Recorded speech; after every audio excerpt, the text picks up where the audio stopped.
हाँ, तो दोस्तों आगे देखते हैं। इससे पहले थोड़ा-सा दिक्कत की वजह से जो फिज़िक्स का जो इम्पोर्टेंट टॉपिक था वो जो मैं बता रहा था, ठीक है? तो वो थोड़ा-सा दिक्कतों की वजह से कट हो गया था और आगे मैं आपको बताना चाहता हूँ कि विद्युत धारा जो कि 3rd चैप्टर में आता है और इससे भी जो है वो काफ़ी ज़्यादा नंबर आता है, काफ़ी ज़्यादा नंबर ऑफ क्वेश्चन आता है एग्ज़ाम में, ठीक है? तो इसको भी जानना ज़रूरी है कि विद्युत धारा और इसके आगे आने वाला जो चैप्टर होता है, उसमें से कौन-कौन सा टॉपिक एग्ज़ाम में क्वेश्चन आता है, ठीक है? देखिए, विद्युत धारा और अपवहन वेग में क्या संबंध होता है, ये पता होना चाहिए, इससे भी एग्ज़ाम में क्वेश्चन आता है, ठीक है? उसके बाद कार्बन प्रतिरोध का कलर कोड क्या होता है? कार्बन प्रतिरोध का कलर कोड क्या होता है? ये भी पता होना चाहिए दोस्तों, ठीक है? उसके बाद ओम का नियम क्या होता है? ये जो ओम का नियम होता है, ये ओम का नियम क्या होता है? ओम के नियम का सदिश रूप पता होना चाहिए। प्रतिरोधों का संयोजन 2 प्रकार से करते हैं, श्रेणी क्रम संयोजन, समांतर क्रम संयोजन भी पता होना चाहिए। उसके बाद टर्मिनल वोल्टता क्या होता है? टर्मिनल वोल्टता, विद्युत वाहक बल और आंतरिक प्रतिरोध, ये तीनों इंपॉर्टेंट है दोस्तों। इस तीनों में से कोई ना कोई आ ही जाता है, टर्मिनल वोल्टता, विद्युत वाहक बल और आंतरिक प्रतिरोध। इसमें से विद्युत वाहक बल जो है एकदम इंपॉर्टेंट है, ये एग्जाम में क्वेश्चन आता ही है कि विद्युत वाहक बल क्या होता है, इसको किससे सूचित करते हैं, ठीक है? उसके बाद किरचॉफ का नियम क्या है? किरचॉफ का नियम क्या है, इसको कैसे अप्लाई करते हैं? किरचॉफ का नियम, ये बस किरचॉफ का नियम होता क्या है, ये आपको पता होना चाहिए, ठीक है? सेल का आंतरिक प्रतिरोध ये किस चीज़ पे डिपेंड करता है, इसकी निर्भरता पता होना चाहिए। उसके बाद व्हीटस्टोन सेतु, व्हीटस्टोन ब्रिज क्या होता है, मीटर ब्रिज क्या होता है, विभव मापी क्या होता है। उसके बाद किसी उत्तल गोलीय अपवर्तक सतह द्वारा अपवर्तन की घटना जब बीम विरल माध्यम में होगा, यानी कि उत्तल गोलीय अपवर्तक सतह द्वारा अपवर्तन की घटना पता होना चाहिए, ठीक है? उसके बाद अवतल गोलीय पृष्ठ से अपवर्तन पता होना चाहिए। उसके बाद लेंस मेकर फार्मूला इंपॉर्टेंट है, एकदम महा वीवीआई दोस्तों, इससे एग्जाम में हमेशा क्वेश्चन आता है। लेंस मेकर फार्मूला इंपॉर्टेंट है, इसको बार बार अंडरलाइन कर दिए हैं, देख रहे होंगे आप। देखिए उसके बाद सरल सूक्ष्मदर्शी क्या होता है? सरल सूक्ष्मदर्शी और आवर्धन क्षमता, सरल सूक्ष्मदर्शी और इसकी आवर्धन क्षमता क्या होती है, ये भी पता होना चाहिए। उसके बाद सरल सूक्ष्मदर्शी के बाद आता है संयुक्त सूक्ष्मदर्शी। क्या आता है? संयुक्त सूक्ष्मदर्शी। इसको बोला जाता है सिंपल माइक्रोस्कोप और इसको बोला जाता है संयुक्त सूक्ष्म, ये मिक्सिंग होता है, ठीक है? आवर्धन क्षमता।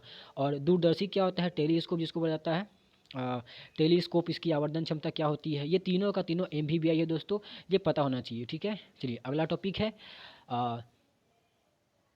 चुंबकीय बल। क्या है? चुंबकीय बल और इसका व्यंजक अलग अलग केस में पता होना चाहिए। उसके बाद है एक समान चुंबकीय क्षेत्र, एक समान चुंबकीय अगला टॉपिक है अगला टॉपिक देखिए।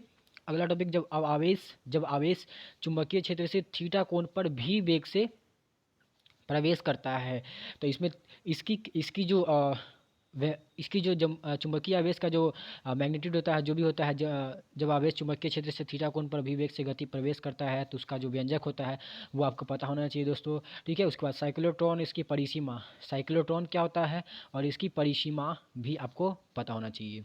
बायो सावर्त का नियम, ये बहुत ही ज़्यादा इंपॉर्टेंट है दोस्तों। बायो सावर्त का नियम और इसका अनुप्रयोग एग्जाम में ज़्यादा क्वेश्चन आता है इसी से ही, बायो सावर्त का नियम, ठीक है?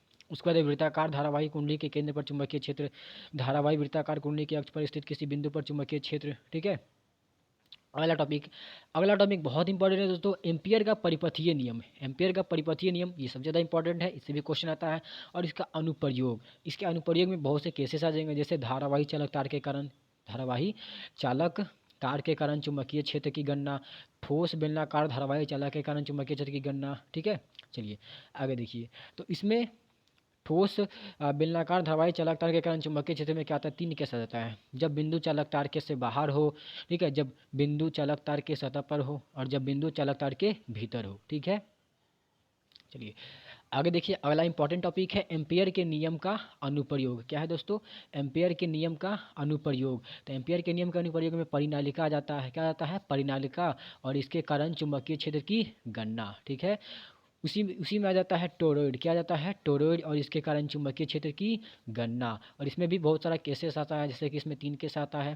पहला केस आता है जब एम्पियर लूप जो होगा टोरॉइड के बाहर होगा, जब एम्पियर लूप जो होगा वो टोरॉइड के अंदर होगा दोस्तों, ठीक है? जब एम्पियर लूप जो होगा टोरॉइड के अंदर होगा। और जब तीसरा केस होता है जब एम्पियर लूप जो होगा चुंबकीय क्षेत्र के चुंबक के अक्ष पर होगा, ठीक है? तो ये 3 केस बनते हैं इसमें। चलिए अगला इंपॉर्टेंट टॉपिक देखिए। अगला इंपॉर्टेंट है चुंबकीय क्षेत्र में रखे धारावाही चालक पर चुंबकीय क्षेत्र पर बल, ठीक है? चुंबकीय क्षेत्र द्वारा बल। उसके बाद अगला है 2 समानांतर धारावाही चालकों के मध्य बल, ठीक है? उसके बाद अगला टॉपिक है चुंबकीय क्षेत्र में चुंबकीय क्षेत्र में धारावाही आयताकार कुंडली पर बल तथा बलाघूर्ण, ठीक है, ये भी इंपॉर्टेंट है। उसके बाद अगला इंपॉर्टेंट टॉपिक है चल कुंडली गैल्वेनोमीटर जी। तो ये कुछ इंपॉर्टेंट टॉपिक था दोस्तों, जिससे एग्जाम में क्वेश्चन आता ही आता है। इसको कंप्लीट कर लेने के बाद आपको एग्जाम में एक भी क्वेश्चन नहीं छूटेगा। अब दोस्तों रही बात इसके, आप तो बता तो दिए, आप इसका समाधान कौन बताएगा।